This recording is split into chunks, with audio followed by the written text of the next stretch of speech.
Cuman setahu saya mungkin 2014 itu pergantian warna. Karena memang mungkin ada kajian-kajian lah kali ya. Saya penasaran tuh, muyam-muyam di depan lu apa ke bisa digunakan atau hidup tak masih itu, Bang? Kalau ditanya bisa atau tidaknya, kita belum bisa mempraktekkannya bisa atau tidak. Kalau masih bisa digunakan, ya itu bisa bahaya. Bisa bahaya, meledak.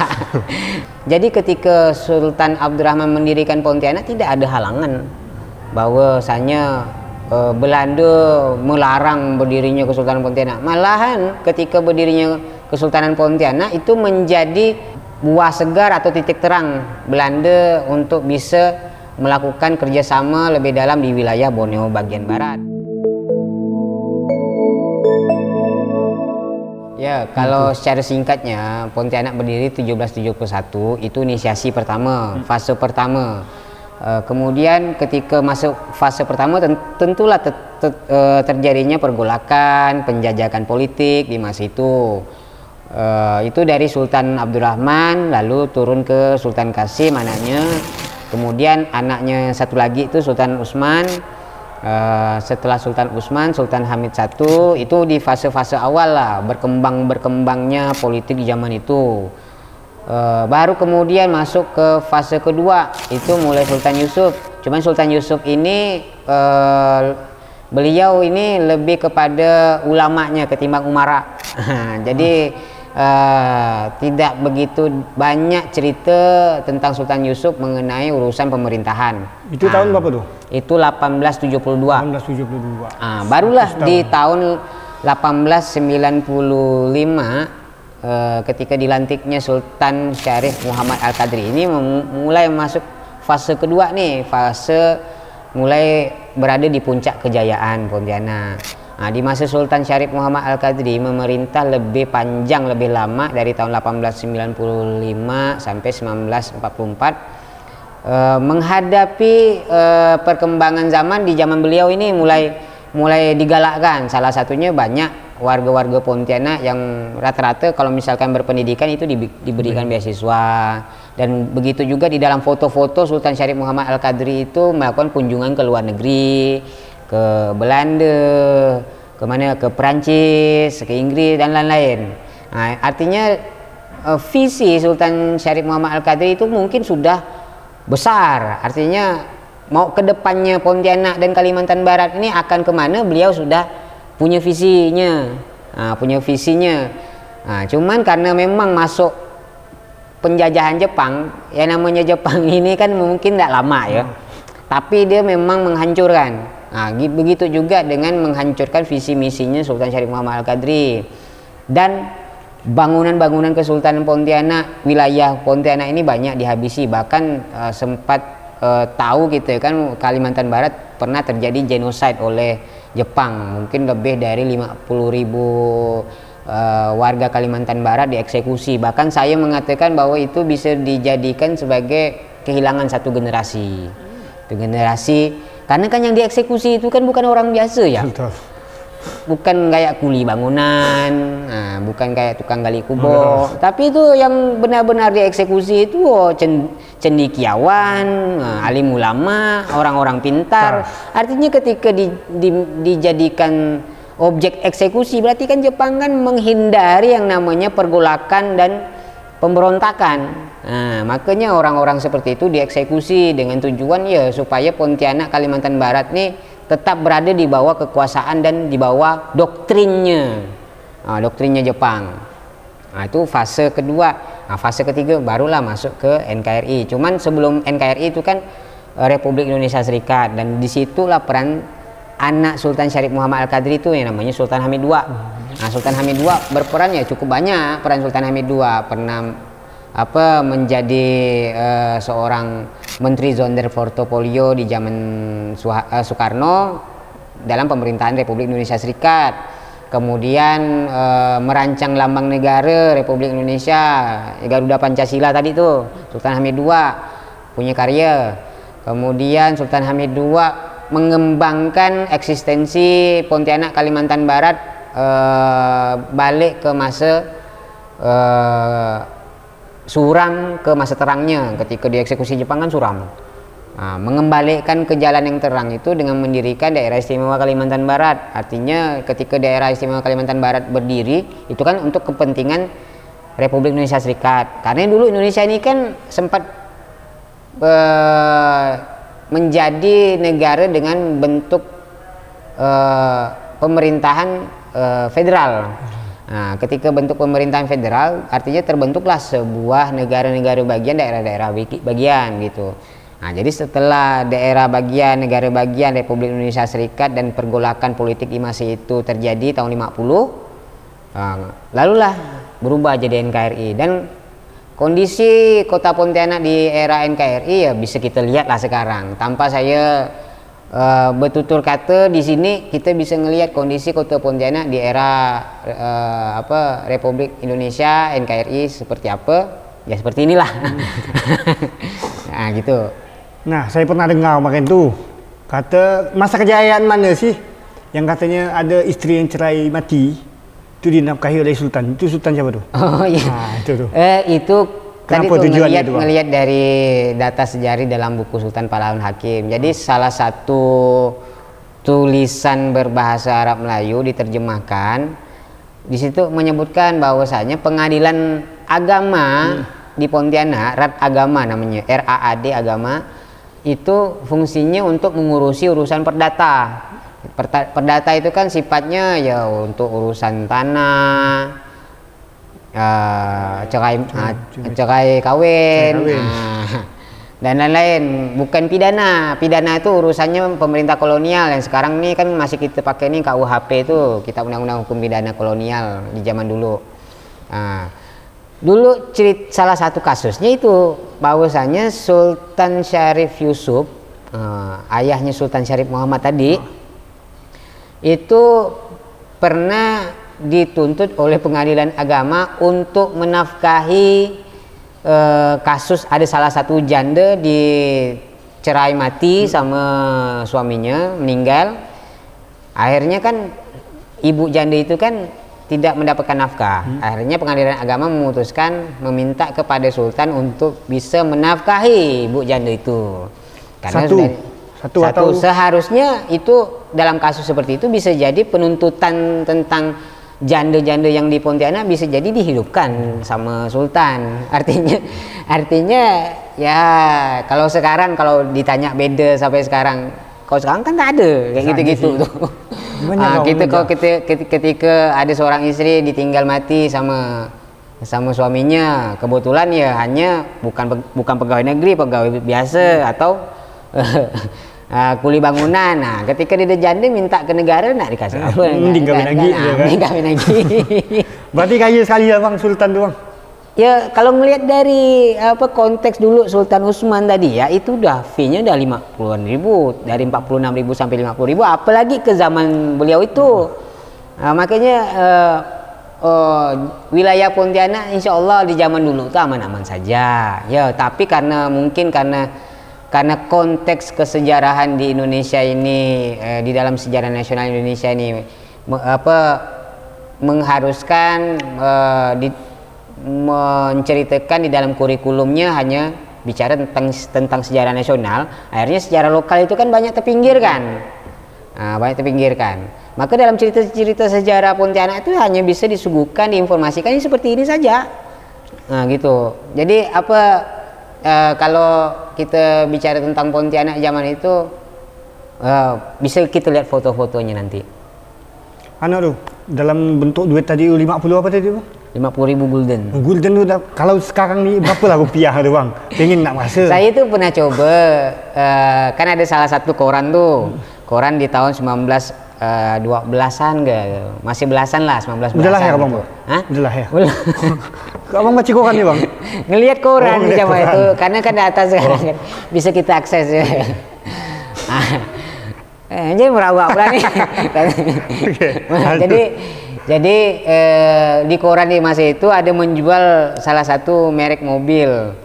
Merek mobil. Di situ tulisannya 46.000 gulden.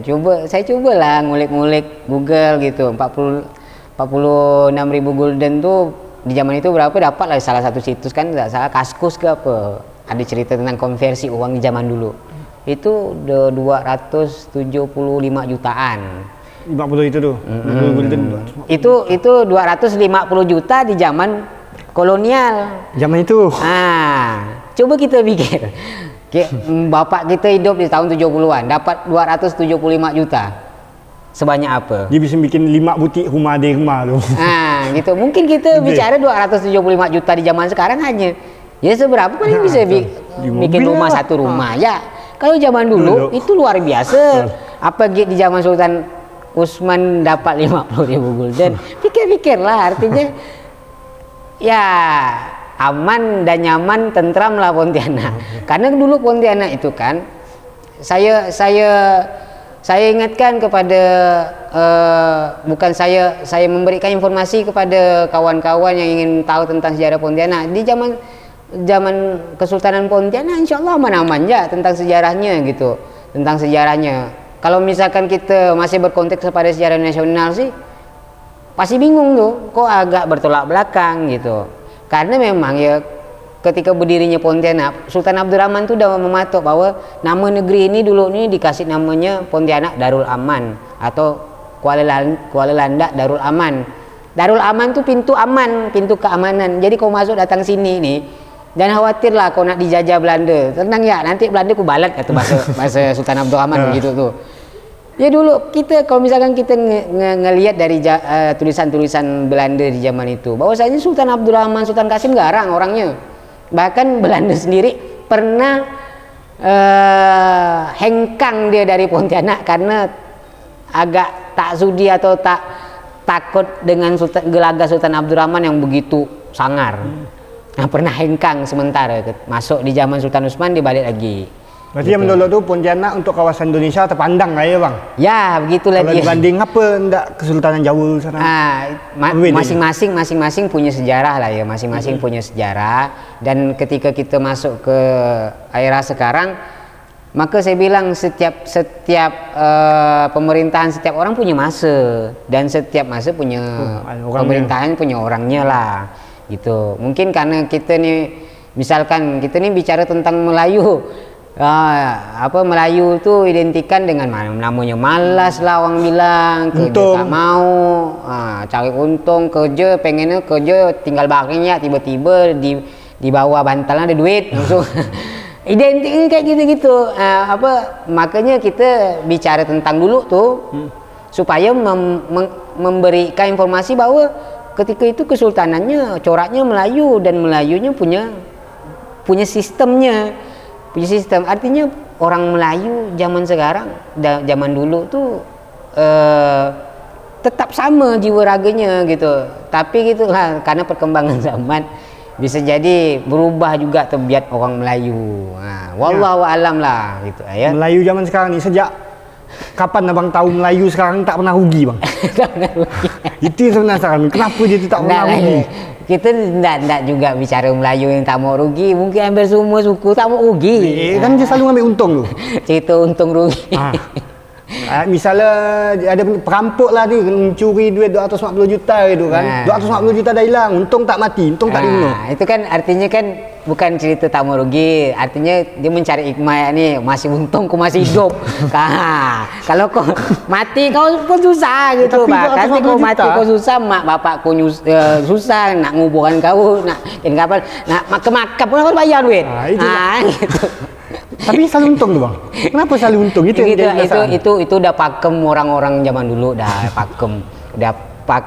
Ibarat itu gelagat candaan-candaan lah. Untung kau masih begini, masih untung kau. Kena langgar kaki dapat untung pala. Gitu.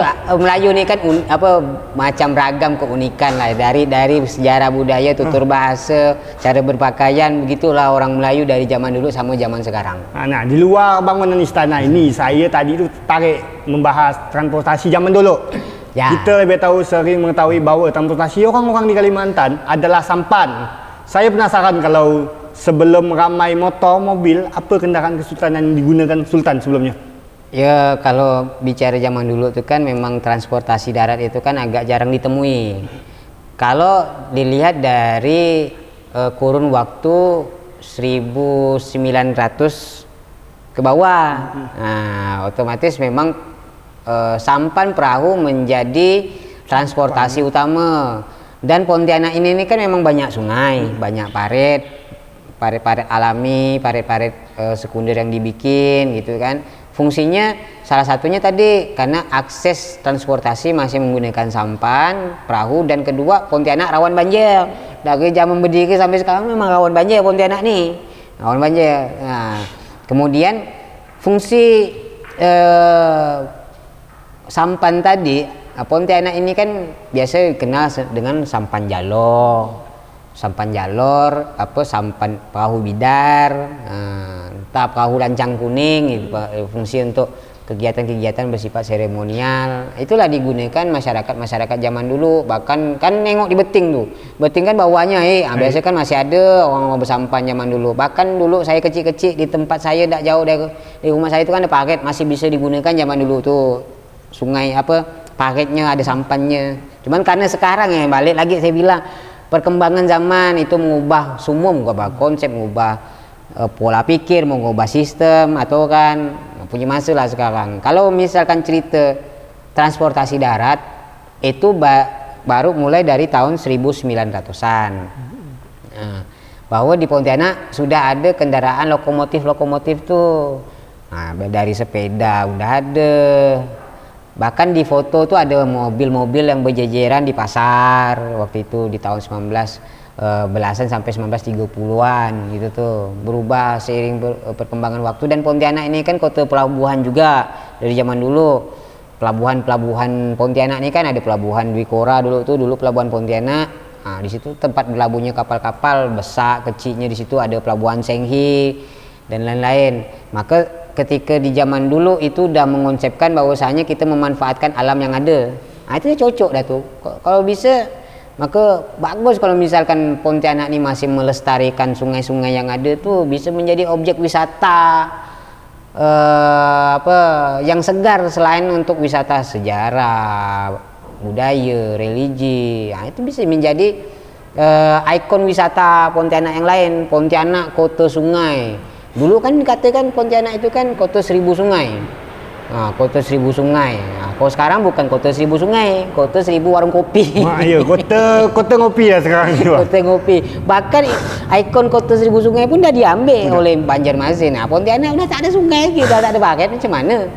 Nah, itulah. Itu transportasinya dulu apa, istananya punya sendiri atau sultannya punya sendiri? Dulu transportasi karena institusi nama institusi pasti punya kendaraan. Karena memang tidak punya foto yang bisa kita lihat, hanya bisa memperlihatkan kondisi Pontianak di zaman itu. Artinya kesultanan juga pasti punya, dan pasti lebih wah lah, pasti lebih wah. Nah, bahkan dulu Sultan Muhammad katanya dari omongan-omongan keluarga kerabat kesultanan, dulu Sultan Muhammad punya kuda. Punya kuda pacu gitu. Kuda sendiri, Bang? Kuda sendiri. Kuda. Kalau dia nyebrang, Bang? Entah melompat kali. Ada sayap. Dari Misi Jamik ke Tanjung Pura gitu. Macam mana cara dia nyebrang biasa tu? Ya, pasti minta bantuan sampan. Ada perahu lah. Cuman bila nak meloncat, kuda tak punya sayap, kecuali memang mitos. Ini lanjut. Lucu ini. Okey. Berarti bangunan ini usia berapa, Bang? Bangunan keraton ini, istana ini. Tadi kan 1700, saya berapa sekarang? Istana ini, iyalah kalau misalkan hitung 1771 lah. Itu udah berapa tahun? 252 ke 253. Artinya istana ini umurnya sama dengan bangunan umur istana. Bangunan sisa bahan-bahan yang masih utuh dari zaman dulu. Ini kayu ini. Nah, dari bila nih? Kayu ini dari zaman dulu udah ada. Dari tahun pertama nih? Dari pertama. Masih kuat. Nah, ini kayu ulin, kayu besi, orang Melayu bilang. Iron wood, orang kampung bilang. Tidak ada perbaikan atau belum ada renovasi kayu? Ada renovasi. Kita pun tidak bisa memungkiri nama perkembangan zaman itu, namanya kayu, sekuat-kuatnya kayu tetap ada keropos-keroposnya lah. Makanya butuh perhatian pemerintah pusat, pemerintah provinsi, pemerintah kota untuk segera nih memperbaiki apa yang bisa rusak nih, kayak kaca tuh bolong. atau itu tuh ornamennya pada rusak. Nah, itu harus dibetulkan karena institusi Kesultanan Pontianak ini bukan, tak ada lagi status politik pemangku kebijakan yang punya anggaran. Oke, yuk kita room tour sekitar bangunan ini nih menurut Bang Hamzah yang katanya udah 250 tahun loh. Betul kan? Ya. Boleh kita ikuti, kita akan room tour tetap di Melayu TV kita serumpun. Melayupedia, ensiklopedianya budaya Melayu. Ayo semua berkarya bersama di Melayu TV.